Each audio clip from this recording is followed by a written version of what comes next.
তো ভাই গত 4 তারিখের ভোট গণনায় আমাদের কলকাতার দিদি মানে সর্বভারতীয় দিদি মমতা দিদি তাই নিয়ে যে চেয়ারটা এটা প্রকৃতির তো পুরুষ করে বাইরে গিয়ে যাবে।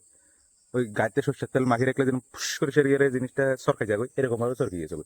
তো তাই নিয়ে এইবার 15 বছরের রাজত্বের এইরকম ভাবে অবসান অনের ফিসকিনারে 10-15টা কারণ আছে। তো হেডির ভিতরে মেইন দুই একটা কারণ আমি আপনারা বুঝাই করি। এর ভিতরে প্রথম এবং প্রধান কারণ হচ্ছে যে সেরিয়া আরজিকর মেডিকেল কলেজের ঘটনাটা, যার মা এখন বিজেপির তরফ থেকে এমএলএ পদ পাইছে, ঠিক আছে, তাই না একজন মন্ত্রী এখন। সেকেন্ড হচ্ছে যে সেরিয়ারে যে 24,000 শিক্ষকের চাকরি গেছে, ওইটা সেকেন্ড। থার্ড কারণ হচ্ছে যে সেরিয়ারে ওই যে মেসি আইছিল, মেসি মেসি আইবার পরে মেসিরে যে 10 মিনিট না 15 মিনিট অব্দি মাঠে রাখতে পারনো, আর যতক্ষণে মাঠে আসছিল অতক্ষণ অব্দি মানুষ ওই সেলিব্রিটির কতক্ষণ আছে যে সেলিব্রিটির ইগিন এই হেগুনে চারিগিনারে ঘুরে রেখেছে মানুষ 1-1 লাখ টাকা দিয়ে সারিয়ারে টিকিট কাটে সারিয়ারে। এর পরেও মেসিরে কদ্দুর এক নজর চাইতে পারে না। তো যার কারণে মানুষের প্রতি বিক্ষোভ, মানুষের তাইনের প্রতি একটা প্রচন্ড বিক্ষোভ আছে, কারণ তাইনের নেতা মন্ত্রী মিনিস্টার উনার যন্ত্রণায় মেসিরে মানুষে চাইতে পারে নাই। তো এটাও একটা কারণ আছে। এরপরে যাই সেরিয়ারে একটা ইউটিউবার, একটা ইউটিউবারে একটা সিরিজ বের করছিল, তার নাম মনে হয়, আমার ঠিক নামটা মনে নাই। ওই তারে জেলে ঢুকা নিয়েছিল একদম। তে অবভিয়াসলি কালকে 5 তারিখ, কালকে বাইরে গেছে কই, মানে ভোট গণনা যেদিন আসছিল হ্যার মনে হয় ঠিক পরের দিন বাইরেছে না জানি, সেদিন সন্ধ্যাবেলায় বাইরে গেছে কই। তো হ্যারে লসেরও আন্দোলন ছিল। তো আর যে কর মেডিকেল কলেজ এবং যে 24,000 মাস্টারের চাকরি গেছিল, ওই 24,000 মাস্টারের চাকরি লাই পুরা কলকাতা দাও দাও করে সারিয়ে চলছে। মানে মানুষ খায় ন খায় সবার সাপোর্টে এমন ভাবে বাইরে ছিল। এর পরে তারা কিটা করছে, মানে মমতার সামসা পুলিশ যুগুন আসছিল ওগুলি কিটা করছে, জনসাধারণের উপরে অ্যাটাক করছে, জল কামান মারছে এবং বিভিন্ন ধরনের বিভিন্নভাবে অত্যাচার করছে। তো যার কারণে মমতা দিদিরে জনসাধারণে এবার জন ফাইছে, তাহলে চেয়ারটার ভিতরে একদম ডাইরেক্ট কাঁটা লাগা দিচ্ছে, আর বইতে পারে না, বুঝলো কিটা করছি। এর পরে যাই সেরি ওই গুরগাঁও না দিল্লির একটা মাইয়ারও, মানে ওইখান থেকে যায় সেটা তাইরে ওই মুর্শিদাবাদের একটা ঘটনা হয়েছিল আজকের থেকে 6 মাস 1 বছর আগে।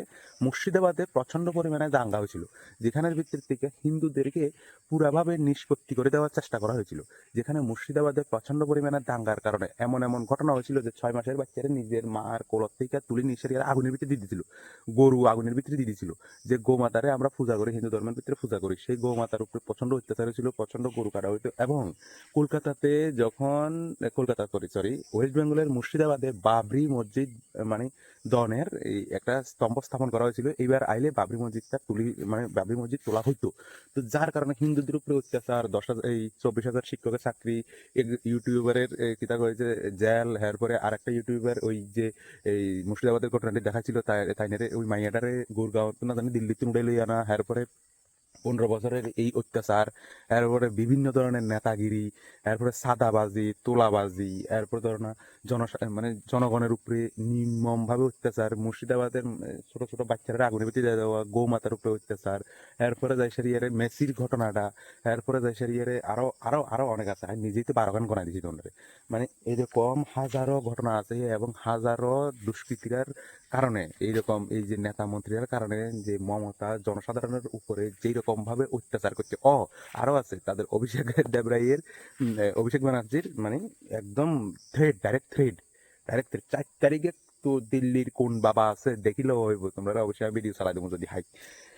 মানে এসব ধরনের নির্মম ভাবে অত্যাচার চালাছিল মানুষের উপরে গত 15 বছর ধরে। সিপিএম 35 বছর আছিল, সিপিএম 35 বছরে থাকার পরে 2011, আই থিঙ্ক 2011 না 12 সালে ভোট হয়েছিল, তারপরে ওইখানে মমতা আসে। মমতা আসানোর পরে মমতার দুষ্কৃতীরা সিপিএম এর বহুত জনের কান কাটি দিয়ে, হাত কাটি দিয়ে, গলা কাটি দিয়ে, বহুত কিছু করে। পুরা মমতার রাজত্বে ওই দিনকে আমি দেখলাম টোটাল অ্যামাউন্ট অফ 800 না জানি হাজার লোক অফিসিয়ালি খুন হয়েছে। তো যা এইসব কারণের ভিতরে এবার চিন্তা করো, অনঅফিসিয়ালি যদি হাজারের উপরে লোক খুন হয়, এবার আনঅফিসিয়ালি কতজন মানুষ মারা গেছে।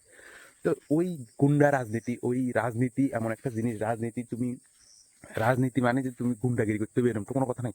কিন্তু মমতা দিদি এবং মমতা দিদির যেসব চেলা চামুন্ডারা আসিল, নেতা মন্ত্রী হতে খন্তিলন্তি যেগুলো আসিল, ওগুন বেগুনে গুন্ডা রাজনীতি চালাইছিল, তোলাবাজি করা শুরু করে দিয়েছিল। মানুষ বলে জ্ঞান করানো কুত্তার বাচ্চা বলে মানছে একদম পুরো দেখাই দিছে। মানে এবার একদম ফোনদের তলাতে ফোঁড়া বান্ধিছে, একদম চারিবার দিকে ঘুরে উঠছে।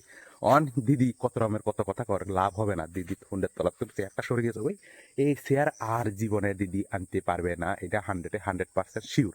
তো এইসব কারণে দিদির তলে তো চেয়ারটা সরে গেছে। তো এখন কলকাতার ভিতরে রাম রাজত্ব হইব, কলকাতার ভিতরে বিজেপি রাজত্ব হইব। অবভিয়াসলি এটা আমার একটা চাহিদা ইয়ে আছে না, আমার জীবনে আমি প্রথম দ্বিতীয় তৃতীয় যত ভোটে দিচ্ছি বিজেপির হাতে দিচ্ছি, ঠিক আছে। অবশ্যই বিজেপির বিরুদ্ধে বহুত কথা বলছি, কারণ সব একটা পার্টি, কোনো পার্টি খারাপ হয় না, কিন্তু ওই পার্টির ভিতরে থাকা মানুষগুলো খারাপ হয়। তো ওই বিষয়ে কয়েকটা মানুষ খারাপ আছে দেখি যে তার বিপরীতে আমার কথা কইতে হয়েছে। কিন্তু ওভারঅল যে বিজেপি, যে হিন্দু ধর্মীয় যে পার্টিটা, এই পার্টিটা পুরো ভারতবর্ষে মানে থাকার দরকার, নাইলে প্রচুর পরিমাণে মানুষের উপরে অত্যাচার হয়।